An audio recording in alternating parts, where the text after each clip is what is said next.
Hi everyone! So for today, I'm going to share to you about my Philippine immigration experience and Zurich immigration experience during my travel trip back to the Philippines. And I'm actually very excited kasi kakauwi ko lang sa Pilipinas last January 22 and I left the Philippines February 8. So I stayed there for 2 weeks after not seeing my family for almost a year. So yeah, I just went back home again here in France and I'm excited to share this experience to you. So the visa type na meron ako is long stay visitor visa and it has been issued from the French Embassy sa Pilipinas. So the validity of my visa is for 1 year and it's multiple entry, meaning I can travel outside France for as long as I will return France within the validity period na valid pa yung visa ko. So, since valid yung visa ko for 1 year, and actually it started last May 2024, and it will end May 19, 2025, that's when my partner and I decided to return to Asia first before ako magre-request ng another extension, or actually not extension, but I will request for my first demand for a resident permit here in France. So with that, I don't need to return home to Philippines to request for that, but then I can request that here in France. So yeah, we stayed in Vietnam for 2 months, and within those period, I returned home to the Philippines for 2 weeks. So yeah, for those who doesn't know, kapag may visa kayo na katulad ng sa akin, then certainly you can return home the Philippines whenever you want for as long as babalik kayo ng France within the validity period ng inyong visa. Okay?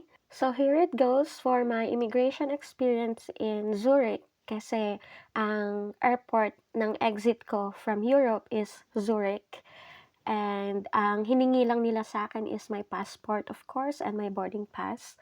And I was just asked kung nasaan yung resident permit ko, and then I told them that I have my visa and that I am scheduled for my resident permit renewal in April. So that was just all, and then tinatakan lang niya yung passport ko, and then I was good to go. As you can see, I did not went through immigration from Paris to Zurich kasi these countries like France and Switzerland are under Schengen zone. So which means parang domestic flights lang din to, and I don't need to went through immigration kasi nga under Schengen region or Schengen zone ang France and Switzerland. So the only time that I have to went through immigration is when I left from Zurich to Asia.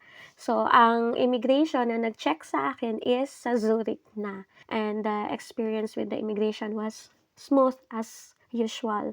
Kasi wala namang tchatchaburetsa dito kapag sa Europe ka na. So, sa Pilipinas lang talaga maraming tinatanong yung immigration natin. And I understand why.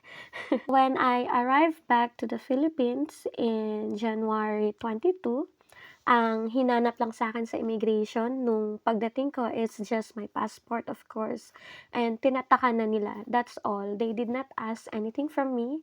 And it's normal, I think, kasi syempre, Filipino citizen tayo. So, they don't really check anything from you kapag lalapag ka ng Pilipinas unless it is very compulsory.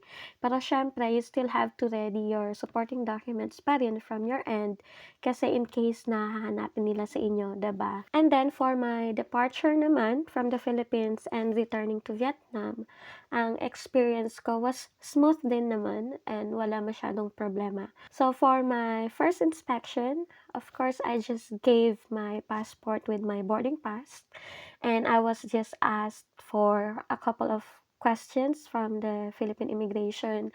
So, first, tinanong sa akin kung ano yung gagawin ko sa Vietnam. And then I told them that for tourism. And then I was asked if government employee ako, and then I said that I was not. And then third is I was asked kung kailan yung balik ko. And then I just told them that I don't know kasi currently sa friends ako nakatira. And then that's when the officer asked me for my visa or resident permit. And then he just asked me if married ako, and then I told him that I was not, pero I am in a PACS with my French partner. So it's a civil partnership union that is recognized here in France. He asked me kung I have the certificate to prove that. And then I just told him that I have, like, yes, I have. And then that's when he just nodded at me, and then he just make the tap to my passport. So, yeah, that went well and smooth, and wala naman ng tinanong sa akin anything after. Um, Actually, to be honest, I'm still nervous kasi na ano ko kahit sabihin na I have experience from traveling since 2021 and until currently, hindi pa rin mawala sa akin yung trauma na na-experience ko before because I was offloaded twice sa Philippine immigration, and it was in the same week. And super nakakakaba pa rin until now, although I know myself that kompleto na yung documents ko, although I can be confident, pero may little emotions pa rin na kinakabahan pa rin ako kasi nga sa past experience ko. But then I did well, and my immigration experience was well naman. So I think it's just normal to feel nervous talaga no matter how confident you are. Kasi kapag nandun ka na sa moment with the Philippine immigration, syempre hindi mo maiwasan talagang kabahan, 'di ba? So no matter how confident you can be, hindi pa rin talaga maiiwasan ang kabahan ka. Kasi it is the moment there na nangyayari, 'di ba? So for my immigration experience naman nung pagdating ko dito sa France, so since ang first lapag ko is in Zurich, so I went through the immigration in Zurich. So it went well also kasi ang chinek lang sa akin is yung passport ko, and he was looking for my visa sticker. So I just told him kung anong page yung visa sticker ko, and then he just checked, and that's all. Kinuha lang yung fingerprints ko, and yeah, tinatakan yung passport ko, then that's all. So as you can see, it went very smooth then, 'di ba? So if you're watching this and we have the same visa type, then it's possible na maka-travel ka din sa Pilipinas, or you can travel anywhere you want and return France or Europe for as long as valid yung visa mo. Okay? Before my travel departure date, I readied all the supporting documents na posibleng hanapin sa akin sa immigration. So the supporting documents I have readied is, of course, my passport with my visa and CFO sticker. And then I brought my attestation de accueil from my previous application. And then I had my PAC certificate and contract. Ito na yung family ties or proof of relationship ko with my French partner. Tapos I also brought my carte vitale and my insurance. And then of course I also brought my flight tickets.